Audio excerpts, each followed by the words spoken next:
कैसे हो भाई सभी साथियों, आप सबका स्वागत है आपके अपने चैनल टीचर्स अड्डा पर। मैं हूं आयुष चौहान। उत्तर प्रदेश में शिक्षक भर्ती का आगाज हो रहा है। हालांकि बहुत बड़ी भर्ती नहीं है, सब लोगों के लिए अभी नहीं है, लेकिन किन लोगों के लिए है उस पर भी चर्चा करेंगे। और सुबह से आप लोगों ने ये एक छोटा सा नोटिफिकेशन होता है, नहीं जब कोई बड़ा नोटिफिकेशन रिलीज होता है तो उससे पहले संक्षिप्त एडवर्टाइजमेंट जो है अखबार में निकाला जाता है। तो अब अखबार में ये नोटिफिकेशन आ चुका है कि भाई पदों पर भर्तियां कर रहे हैं, कौन लोग हैं जो इस भर्ती में शामिल हो सकते हैं, क्या क्या रिक्वायरमेंट होगी, अन्य राज्य वाले शामिल हो पाएंगे या नहीं हो पाएंगे, एग्जाम पैटर्न क्या रहेगा। आपके सवाल, मन में जितने भी सवाल आ रहे हैं उसका माकूल जवाब मिलेगा। बस तसल्ली से एक बार सुन लो। देखो, कहानी शुरू होती है भाई यूपीपीएससी से, यानी कि जो उत्तर प्रदेश का पब्लिक सर्विस कमीशन है। हालांकि हमारा खुद का शिक्षा सेवा चयन आयोग है, वो क्यों नहीं भर्ती करा रहा है मैं नहीं जानता हूं। हालांकि पब्लिक सर्विस कमीशन जो है इस वैकेंसी को करवा रहा है, जिसमें अभी 7,500 पदों पर नोटिफिकेशन जारी किया जा रहा है। ये टीजीटी यानी एलटी ग्रेड के लेवल की भर्ती है। अभी पीजीटी के पद इसमें नहीं जुड़े हैं। वो नोटिफिकेशन भी शायद बहुत जल्द आपको इसके साथ देखने को मिल जाए। अभी हम बात कर रहे हैं एलटी ग्रेड टीचर की, यानी ट्रेन्ड ग्रेजुएट टीचर, प्रशिक्षित स्नातक जो अध्यापक होते उसकी बात हो रही। पुरुषों के और महिलाओं के पद जो है वो अलग अलग है। मेल लगभग 5,000, फीमेल लगभग 2,500 वैकेंसीज देखने को मिलेंगी। अगला सवाल आपके मन में आएगा, सर भर कौन सकता है? कोई भी बालक, पूरे भारत का बालक जिसने ग्रेजुएशन और बीएड किया हुआ है वो इसे भर सकता है। बहुत सारे अलग अलग विषयों में आपको भर्ती देखने को मिलेगी। किन किन सब्जेक्ट में होगी वो भी मैं आगे बता दूंगा। आयु 21 से 40 वर्ष बिल्कुल बेसिक है। इसमें क्या क्या छूट मिल सकती है वो आप लोगों को मेन नोटिफिकेशन का इंतजार करना पड़ेगा। हालांकि वो फिक्स्ड है, जो एससी, एसटी, ओबीसी और फिजिकल हैंडीकैप्स को मिलती है वो छूट आप सब लोग जानते ही हैं, हर नोटिफिकेशन में सेम होती है। कोई टेट इसके लिए रिक्वायर्ड नहीं है, क्योंकि इस स्तर पर ना तो उत्तर प्रदेश में कोई टेट एग्जाम होता है, ना अभी केंद्र सरकार कोई टेट करवा रही है, तो चाहिए ही नहीं है। आगे बढ़ते हैं। अन्य राज्यों वाले मैंने शुरुआत में ही बताया, किसी ने भी ग्रेजुएशन और बीएड कहीं से भी किया हो वो इस फॉर्म को भर सकता है। अब अगला सवाल आपके मन में आएगा, मास्टर जी क्या क्या तिथियां हैं, कब क्या हो रहा है? तो देखो, फॉर्म भरने की डेट तो इसमें दे दी कि 28 जुलाई से 28 अगस्त तक आप फॉर्म भर दो। आप जो छोटा शॉर्ट एडवर्टाइजमेंट देखेंगे उसके बारे में मैं आपको बात बता रहा हूं। उसमें क्लियरली मेंशन्ड है कि भाई 28 जुलाई से फॉर्म भरना शुरू कर दो, 28 अगस्त तक भर लो। ठीक, 4 सितंबर तक आप जो है उसमें जो भी बेसिक आपसे गलतियां हुई होंगी वो ठीक कर सकते हो। अब आप कहोगे तारीख सर पेपर कब होगा? पेपर कौन करवा रहा है? पेपर करवा रहा है पब्लिक सर्विस कमीशन। उसकी वेबसाइट पे आप जाएंगे तो उत्तर प्रदेश लोक सेवा आयोग का अपना 2025 का एग्जाम कैलेंडर यहां पर पड़ा हुआ है। उसमें ये जब एग्जाम कैलेंडर आया था तब भी मैंने एक सेशन करके आप लोगों को बताया था कि भाई जो एलटी ग्रेड की भर्ती आनी है उसके लिए इन्होंने क्या कर लिया है, आरक्षित तिथियों में समायोजित करेंगे, ऐसा इन्होंने बता दिया है हमें। उस टाइम अध्याचन वगैरह नोटिफिकेशन रिलेटेड कोई बात नहीं थी, इन्होंने लेकिन डेट रिजर्व कर रखी थी कि पेपर तो करवाना ही है। थोड़ा रूल में चेंज को लेकर लड़ाइयां चल रही थी कोर्ट में और विभाग में, शिक्षा विभाग में। तो अब क्या हुआ कि आरक्षित तिथियों पे परीक्षा कराने की बात की गई थी। कब वो आरक्षित तिथि आ रही है? सितंबर में आपका जो है सारी प्रक्रिया खत्म हो रही है फॉर्म रिलेटेड। उसके बाद एग्जाम की डेट जारी करेंगे। वो कब कब जारी हो सकती है?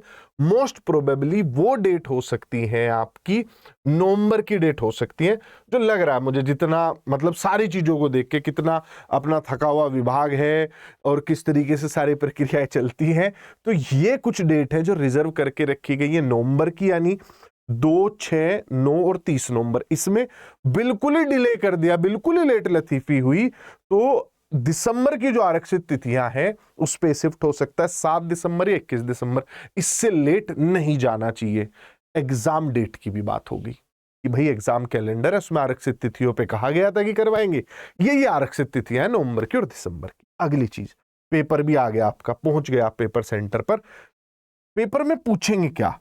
तो ये क्या पूछेंगे वो भी अभी किसी को क्लियर नहीं है, लेकिन जो क्लियर है अभी तक, जो सारी दुनिया जिस बारे में बात कर रही है उसका निचोड़ मैं आपको दे देता हूं। 2018 की अगर मैं बात करूं तो भाई उस समय पे एग्जाम 150 सवालों का होता था, एक ही चरण होता था, जिसमें आपसे आपका सब्जेक्ट जिसके आप मास्टर जी बनना चाहते हैं, किस सब्जेक्ट में परीक्षा होने वाली है उसके लिए भी रुके रहना। तो आपका सब्जेक्ट जिसके आप मास्टर जी बनने वाले हैं, और जीएस के 30 सवाल ऐसे पेपर पूछा जाता था। इसके बाद डॉक्यूमेंट वेरिफिकेशन होता था और ज्वाइनिंग करवा दी जाती।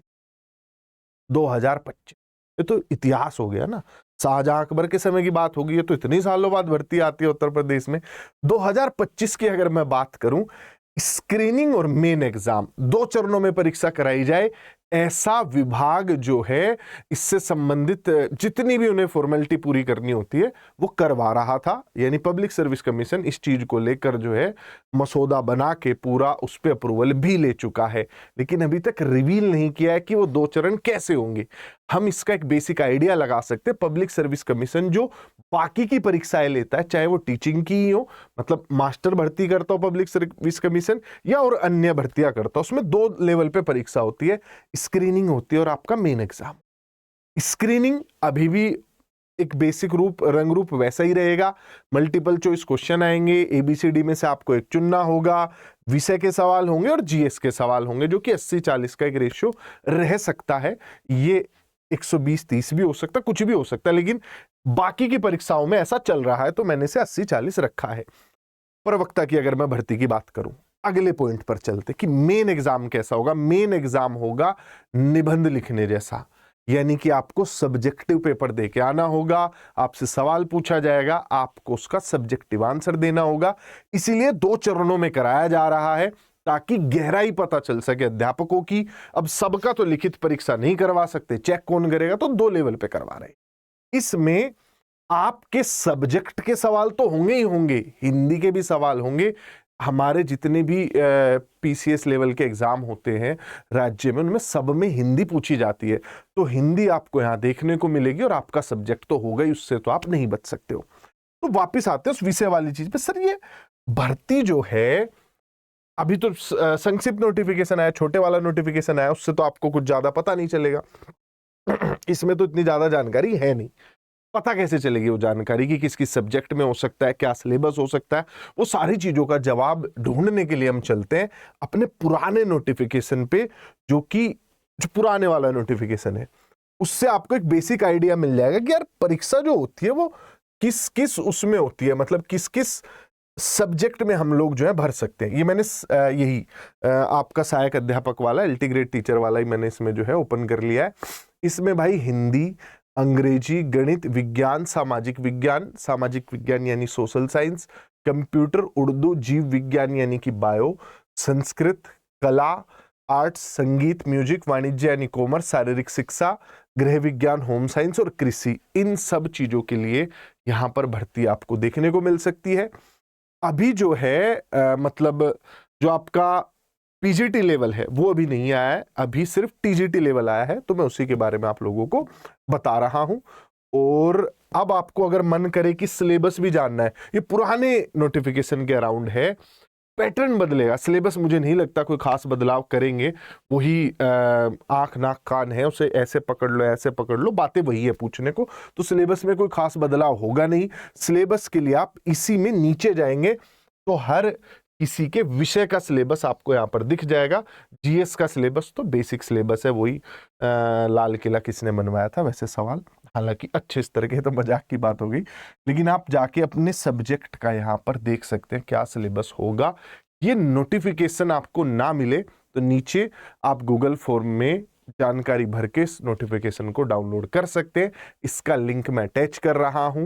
ये पीडीएफ आप मेरे टेलीग्राम ग्रुप से भी डाउनलोड कर सकते हैं, जिसका कि लिंक नीचे डिस्क्रिप्शन में आपको दिख जाएगा। तो या तो वहां से कर लो डाउनलोड, या गूगल फॉर्म से, जैसे भी आपका मन करे इस पीडीएफ तक आप पहुंच जाए। ये थी अब तक की सारी जानकारी, जिसमें हमने सारे पॉइंट कवर कर लिए कि भाई परीक्षा हो किस चीज की रही है, इस परीक्षा में भर कौन सकता है फॉर्म को, क्या इंपॉर्टेंट डेट्स है जिनका आपको ध्यान रखना चाहिए, पेपर में क्या होने वाला है।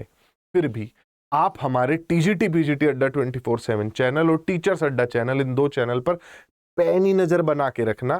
टीचर अपने विषय का बिल्कुल गहन विश्लेषण करके आपको समझा रहे होंगे कि कहां क्या पूछा जाएगा, पिछली बार कैसे पूछा गया था, इस बार क्या रणनीति होनी चाहिए, क्योंकि युद्ध रणनीति से जीते जाते हैं, जोर से नहीं जीते जाते। इसी के लिए जुड़े रहिएगा टीजीटी पीजीटी पे भी और टीचर से। तब तक के लिए bye bye, take care. Channel subscribe कर लो, सारी जानकारी मिलती है।